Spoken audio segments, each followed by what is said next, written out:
वो ऐसे अमेंडमेंट है जो अभी के बजट 2026 में निर्मला सीतारमण जी ने अनाउंस किया है, जो आप सभी को पता होना चाहिए, खास करके अगर आप सीए स्टूडेंट या सीए प्रोफेशनल है। सबसे पहला दोस्तों, आप लोगों का जो इनकम टैक्स रिटर्न का ड्यू डेट है वो चेंज हो चुका है। पहले रिटर्न का ड्यू डेट जो होता था वो 31 जुलाई होता था हर असेसी के लिए, पर अगर आप ऑडिट असेसी है तो आपके लिए 31 अक्टूबर होता था।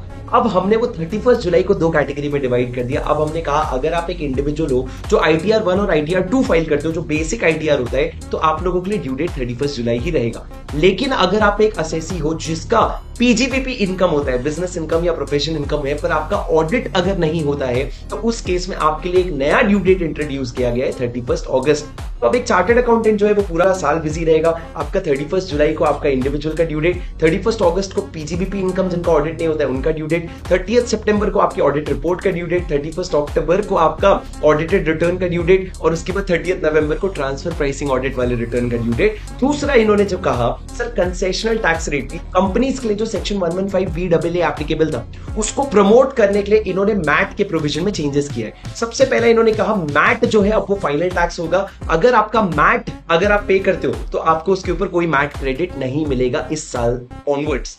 दूसरा, मैट का रेट 15% से कम करके 14% कर दिया गया है। तीसरा, जो पुराने मैट के क्रेडिट्स थे अभी तक के आपके, वो सिर्फ और सिर्फ आपको अगर आप 115 BAA के अंदर टैक्स भरते हो तो ही आपको सेट ऑफ मिलेगा, वरना नहीं मिलेगा। मतलब आपको 115 BAA ऑप्ट करना ही पड़ेगा। और चौथा, वो भी पूरा सेट ऑफ नहीं मिलेगा, एट एनी ईयर उस साल के टैक्स का 1/4 तक का ही सेट ऑफ मिलेगा, उससे ज्यादा सेट ऑफ नहीं मिलेगा। बाकी जो है बैलेंस कैरी फॉरवर्ड हो जाएगा। और भी बहुत सारे चेंजेस हैं, सारे चेंजेस मैं अपडेट करता रहूंगा। Stay tune to my YouTube channel and Instagram channel, and for more CA related content follow your CA buddy. और वीडियो समझ में आया तो लाइक जरूर कर देना।